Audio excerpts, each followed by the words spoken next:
చంద్రబాబు సర్కారుపై ప్రభుత్వ ఉద్యోగులు ఆగ్రహం వ్యక్తం చేశారు. 2 ఏళ్లు దాటినా ఇచ్చిన హామీలు అమలు చేయకపోవడంపై ఏపీ గవర్నమెంట్ ఎంప్లాయీస్ ఫెడరేషన్ నిరసన చేపట్టారు. చంద్రబాబు తీరుకు నిరసనగా ఫెడరేషన్ చైర్మన్ వెంకటరామిరెడ్డి ఇతర ఉద్యోగులు గుండు చేయించుకున్నారు. ఉద్యోగులకు చంద్రన్న బోడిగుండు పేరుతో ఆందోళన వ్యక్తం చేశారు. పీఆర్సీ, ఐఆర్, డీఏలు సహా బకాయిలు చెల్లించాలి అని డిమాండ్ చేశారు.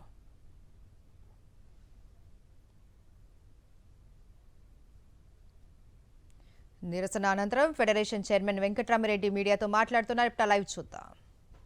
ఓటేసినందుకు ఉద్యోగులందరికీ నున్నగా క్షవరం చేసే పథకం ఒకటి అది మాత్రం చాలా విజయవంతంగా 2 సంవత్సరాల నుంచి ప్రభుత్వం అమలు చేస్తుంది. నెలకు ఉద్యోగులకు ప్రభుత్వం చేసే క్షవరం ఎంతంటే, చంద్రబాబు నాయుడు గారు ప్రభుత్వం చేసే క్షవరం ఎంతంటే 1500 కోట్లు. నెలకు ఒక్కొక్క నెలకు ఎంప్లాయీస్ కు ప్రభుత్వం చేసే క్షవరం 1500 కోట్ల రూపాయలు. ఈ 2 సంవత్సరాల కాలంలో దాదాపు 32,000 కోట్లు. అంటే పాత ప్రభుత్వంలో ఉండేటి పక్కన పెడితే కేవలం ఈ కూటమి ప్రభుత్వం వచ్చిన 2 సంవత్సరాల కాలంలో ఉద్యోగులకు పెట్టిన బకాయిలు గాని, పోయిన ఉద్యోగులు నష్టపోయింది గాని లెక్కేస్తే 32,000 కోట్ల రూపాయలు 2 సంవత్సరాల కాలంలో ప్రభుత్వం మాకు క్షవరం చేసింది.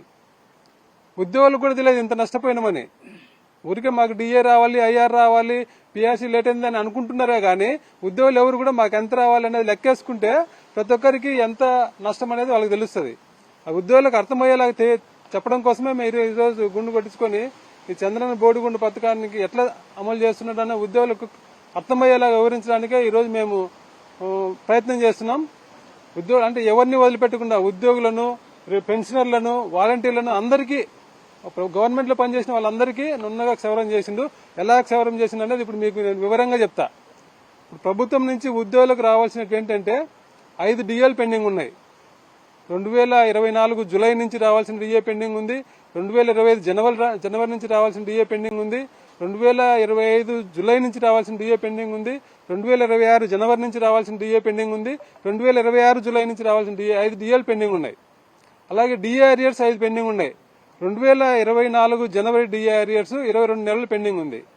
2024 జూలై డిఏ అరియర్స్ 24 నెలలు పెండింగ్ ఉంది. 2025 జనవరి డిఏ అరియర్స్ 18 నెలలు పెండింగ్ ఉంది. 2025 జూలై డిఏ అరియర్స్ 12 నెలలు పెండింగ్ ఉంది. 2026 జనవరి డిఏ అరియర్స్ 6 నెలలు పెండింగ్ ఉంది. అంటే మొత్తం 82 నెలల డిఏ అరియర్స్ పెండింగ్ ఉన్నాయి ఈ ప్రభుత్వం వచ్చిన తర్వాత. అలాగే గతంలో 2 ప్రభుత్వాలు అంటే 11వ పీఆర్సీ సమయంలో గానీ 10వ పీఆర్సీ సమయంలో గానీ అప్పుడు ప్రభుత్వాలు ఉద్యోగులకు 27% ఐఆర్ ఇచ్చినాయి.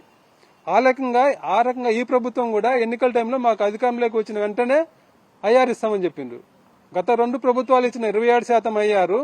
ఈ ప్రభుత్వం అధికారంలోకి వచ్చిన ఏంటంటే ఈ 24 జూలై 1 నుంచి ఇప్పటి వరకు అంటే 24 నెలల పాటు ఉద్యోగులకు 27% అయ్యారు ప్రభుత్వం ఎగ్గొట్టింది. అదొక నష్టం. అలాగే ఈ ప్రభుత్వం వచ్చిన 2 సంవత్సరాల్లో ఉద్యోగులకు సరెండర్ లీవ్లు 2 ఇవ్వాలి, అవి పెండింగ్. పోలీసులకైతే వాళ్ళకు సెలవులు ఉండవు కాబట్టి వాళ్ళకి స్పెషల్ సిఎల్ ఉంటాయి, ఎస్ఎల్ ఉంటాయి. వాళ్ళకు సంవత్సరానికి 2 ఎస్ఎల్ ఉంటాయి కాబట్టి పోలీసులకు 6 ఎస్ఎల్ పెండింగ్ ఉన్నాయి. అలాగే పోలీసులకు ఇవ్వాల్సిన టీఎల్ 15 పెండింగ్ ఉన్నాయి. ఇవి కాకుండా జీపీఎఫ్లు, మెడికల్ బిల్లు, ఎంప్లాయీస్ ఇండివిజువల్ గా పెట్టుకున్న బిల్లులు కూడా చాలా పెండింగ్ ఉన్నాయి.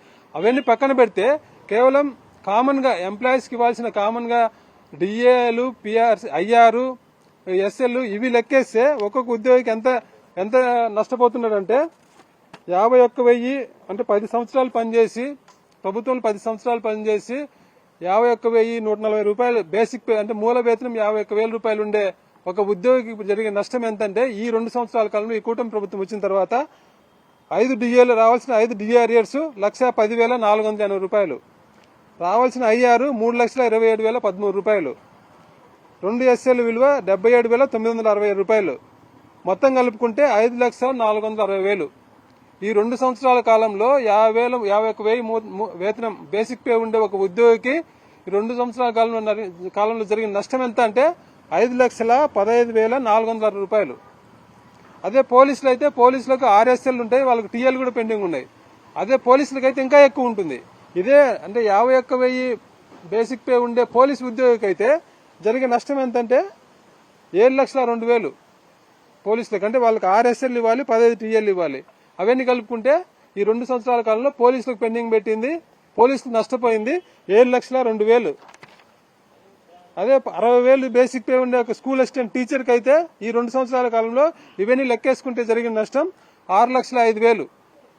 అదే 10 సంవత్సరాలు పనిచేసిన ఒక ఎంఆర్ఓకు 80,000 బేసిక్ పే ఉంటే ఎంఆర్ఓకు జరిగిన నష్టం 8,12,504 రూపాయలు.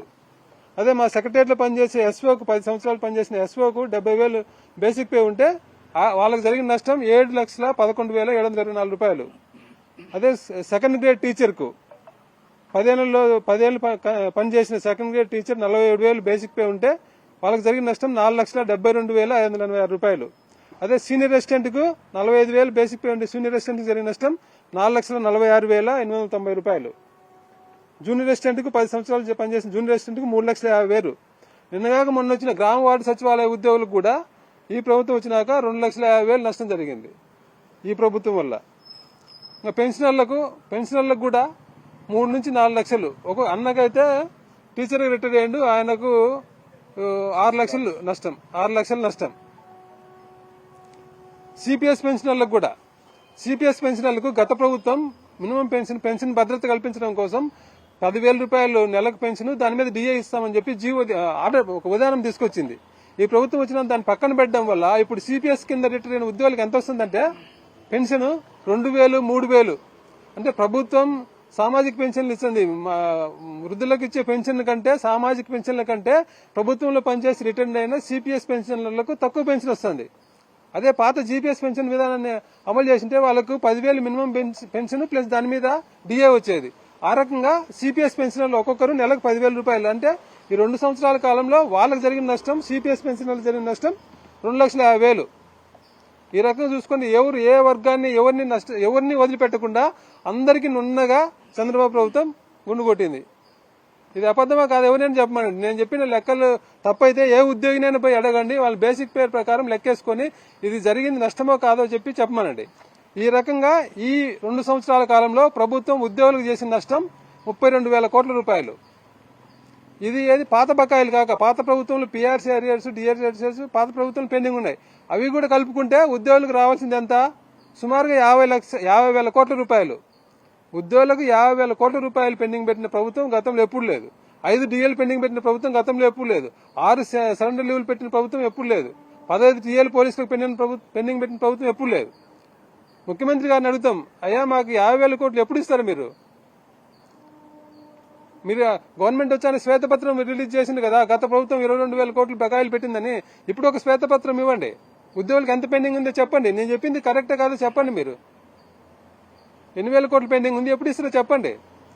ఉద్యోగులకు 50,000 కోట్ల పెండింగ్ బకాయిలు ఉంటే అవి వదిలిపెట్టి రాజధానిలో అద్దాల సోకులకు మాత్రం 1,000 కోట్ల రూపాయలు, రాజధాని బిల్డింగ్ లో అద్దాల కోసం 2,500 కోట్ల రూపాయలు ఖర్చు పెట్టింది ప్రభుత్వం. 2,500 కోట్లు అంటే ఒక్కొక్క ఎస్ఎఫ్టీకి ఎంత ఖర్చు అవుతుంది తెలుసా? 5,000 రూపాయలు ఖర్చు అవుతుంది.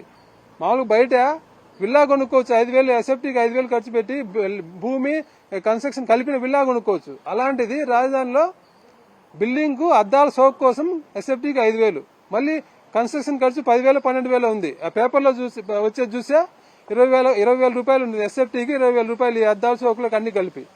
50,000 కోట్ల రూపాయలు పెండింగ్ పెట్టి ఉద్యోగులను ఎండబెట్టి రాజధానిలో సోకులకు అంత ఖర్చు పెడతారా? ఇది కదా తుగ్లక్ పాలన అంటే? ఇది కాదా తుగ్లక్ పాలన? కాదా ఇది? ఇవన్నీ అంటే ఉద్యోగులకు రావాల్సినవి అన్ని పక్కన పెడతాం. అంటే మాకు ఫైనాన్షియల్ గా ఇలాంటి బెనిఫిట్ చేయడం లేదు. 50,000 కోట్లు పెండింగ్ ఉంది. పిఆర్సీ కమిషన్ 3 సంవత్సరాలు, పిఆర్సీ గడువు ముగిసి 3 సంవత్సరాలైనా ఇంతవరకు పిఆర్సీ కమిషన్ అపాయింట్ చేయలేదు, ఐఆర్ ఇవ్వడం లేదు, ఏమి ఇవ్వడం లేదు. పోనీ ఉద్యోగులను బాగా చూసుకుంటానంటే అది కూడా లేదు. ఉద్యోగులను టార్చర్, నరకం చూపిస్తాను ఉద్యోగులకు.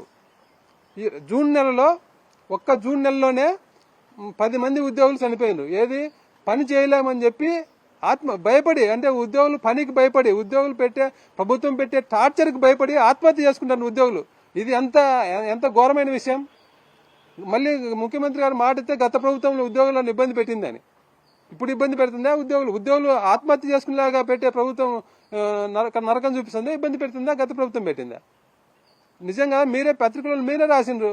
కర్నూలు జిల్లాలో ఒక విఆర్ఓ ఆత్మహత్య చేసుకున్నాడు, అనకాపల్లిలో ఒక పంచాయతీ సెక్రటరీ ఆత్మహత్య చేసుకున్నాడు. అంటే ఆత్మహత్య ప్రయత్నం చేసిన వాళ్ళు ఇంకొక 5 మంది ఉన్నారు. 10 మంది ఆల్రెడీ హార్ట్ అటాక్లు, ఆత్మహత్యలతో చనిపోయినరు. ఆత్మహత్య ప్రయత్నం చేసిన వాళ్ళు ఇంకొక 5 మంది ఉన్నారు. ఇంత రకంగా ప్రభుత్వం ఉద్యోగులను టీచర్లను గ్రామ వార్డు సచివాలయ ఉద్యోగులను అందరినీ నరకయాతన. సర్ ప్రోగ్రామ్ అయితే అది ఉద్యోగులకు ఒక టార్చర్ అనుకో. ఇట్లా పని చేయకపోతే కలెక్టర్లు ఏమంటున్నారు, ఉద్యోగులు తన్నండి అంటున్నారు. ఇదేనా పని చేయించే విధానం? ఇదేనా ఉద్యోగులకు ఇచ్చే గౌరవం? మీరు ఎన్నికల మేనిఫెస్టోలో పెట్టిన మొదటి హామీ ఏంటి? గత ప్రభుత్వం ఉద్యోగులను ఇబ్బంది పెట్టింది, మేము గౌరవంగా చూసుకుంటాం, అనుకూలమైన పని వాతావరణం కల్పిస్తామని చెప్పిండ్రు. ఉద్యోగులు ఆత్మహత్యలా చేసుకునేలాగా చేయడమేనా అనుకూలమైన పని వాతావరణం? ఉద్యోగులు హార్ట్ అటాకులతో చనిపోయేలాగా టార్చర్ పెట్టడమేనా అనుకూలమైన పని వాతావరణం? అనుకూలమైన పని వాతావరణం లేదు, ఉద్యోగులకు ఇవ్వాల్సినట్టు ఇవ్వడం లేదు, ప్రమోషన్లు కూడా ఇవ్వడం లే. ప్రమోషన్లు పెండింగ్ ఉన్నాయి. అసెంబ్లీలో అయితే 2 సంవత్సరాల నుంచి ఒక ప్రమోషన్ ఇవ్వలేదు. అర్హత లేని ఒకరిని సీఎం గారు కులస్తులని తెచ్చి పెట్టుకున్నాడు. అర్హత లేని వ్యక్తిని 5 లక్షలు, ఆయనకేమో 5 లక్షలు జీతం ఇచ్చి సెక్రటరీ జనరల్ గా తీసుకొచ్చి పెట్టిండ్రు. 2 సంవత్సరాల నుంచి ఒకరికి ప్రమోషన్ ఇవ్వడంలే. గత ప్రభుత్వం టీచర్లకు నూతన విద్యా విధానం తీసుకొచ్చి అందులో టీచర్లకు 7,000 మందికి సబ్జెక్ట్ టీచర్లు ప్రమోషన్ ఇచ్చే ఆ గత ప్రభుత్వం తీసుకొచ్చిన విధానాన్ని రద్దు చేయడం వల్ల ఇప్పుడు 7,000 టీచర్లు క్లస్టర్లని అటన్ ఇటన్ ఉండే పోస్ట్ లేక అటు ఇటు తిరుగుతున్నారు. టీచర్లు ఏమైనా సక్రమంగా నాకు ఉదయం ఈరోజు ప్రెస్ మీట్ అంటే నాకు ఉదయం ఒక టీచర్ ఫోన్ చేసి ఆయన చెప్పిన మాట, జూలై 12 స్కూల్ తెరిచిన జూన్ 12 నుంచి జూలై 12 వరకు ఈ నెల రోజుల కాలంలో ఒక్క టీచరు పిల్లలకు చదువు చెప్పిన పాపాను వాళ్ళు చదువు చెప్పి అవకాశం ప్రభుత్వం ఇవ్వలేదని చెప్పి ఆయన నాకు ఫోన్ చేసి మొత్తుకున్నట్టు ఇది మాట్లాడండి అని. ఏం చేస్తానంటే లీప్ యాప్ అంట. లీప్ యాప్ను టీచర్లు ఏం చేయాలా, స్టూడెంట్స్ వాళ్ళ పేరెంట్స్ ఫోన్లలో టీచర్లు ఎక్కేయాలంట లీప్ యాప్ను.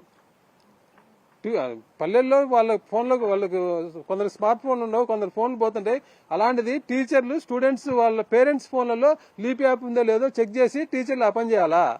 టీచర్లు చదువు చెప్పాలా? వాళ్ళ పిల్లలు వాళ్ళ ఫోన్లలో యాప్లు ఎక్కియాలనా? అట్లా ఈ కిట్లు ఇవ్వలేక కిట్లు ఇచ్చి దానికి బయోమెట్రిక్, స్టూడెంట్స్ బయోమెట్రిక్, స్టూడెంట్ కాకపోతే వాళ్ళ ఫాదర్ బయోమెట్రిక్, ఇట్లా మనబడి నాడు నేడు మీద గత ప్రభుత్వాలు ఎప్పుడు కూడా టీచర్లు స్కూల్ హెచ్ఎంలతో టెలికాన్ఫరెన్స్లు, వీడియో కాన్ఫరెన్స్లు పెట్టలే, రివ్యూలు చేయలే. కానీ ఈ ప్రభుత్వం వచ్చినాక గంటల తరబడి హెచ్ఎంలు టీచర్లతో టెలికాన్ఫరెన్స్లు, వీడియో కాన్ఫరెన్స్లు, మనబడి నాడు భవిష్యత్తు అని సమీక్షలు. అది అంత ముందున్న ప్రోగ్రామే కదా నాడు నేడు, దాన్నే పేరు మార్చిండ్రు. అది జరుగుతుంది కదా, దాని మీద మళ్ళీ గంటల తరబడి చర్చ ఏంటి? అంటే ఉద్యోగులను పని చేయనీయకుండా మళ్ళీ ఒక పక్క రిజల్ట్ లేదని టార్చర్ పెట్టడము, మెమోలు ఇవ్వడము. ఇది ఈ రకంగా ప్రభుత్వం ఏం చేస్తుంది? ఇంత అన్యాయం ఉద్యోగులకు జరుగుతుంటే, ప్రభుత్వం ఇంత రకంగా ఇబ్బంది పెడుతుంటే, ఇవ్వాల్సిన ఇవ్వకుండా పోతుంటే ఉద్యోగ సంఘ నాయకులు ఎవరు మాట్లాడడంలే. గత ప్రభుత్వంలో మేము కరోనా వంటి ఇబ్బంది ఉన్నా కూడా చాలా పనులు చేసినాం. అయినా ఆ రోజు మా మీద వైసీపీ ముద్ర వేసిండ్రు, ప్రభుత్వానికి భజన చేస్తున్నామన్నారు. ఇప్పుడు ఈ రోజు ఏం చేస్తున్నారు? 2 ఏళ్లైంది.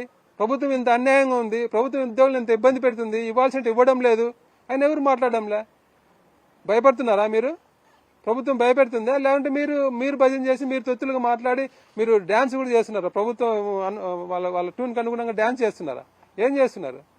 మరిన్ని అప్డేట్స్ కోసం ఛానల్ ను సబ్స్క్రైబ్ చేయండి. నోటిఫికేషన్స్ కోసం బెల్ ఐకాన్ పై క్లిక్ చేయండి.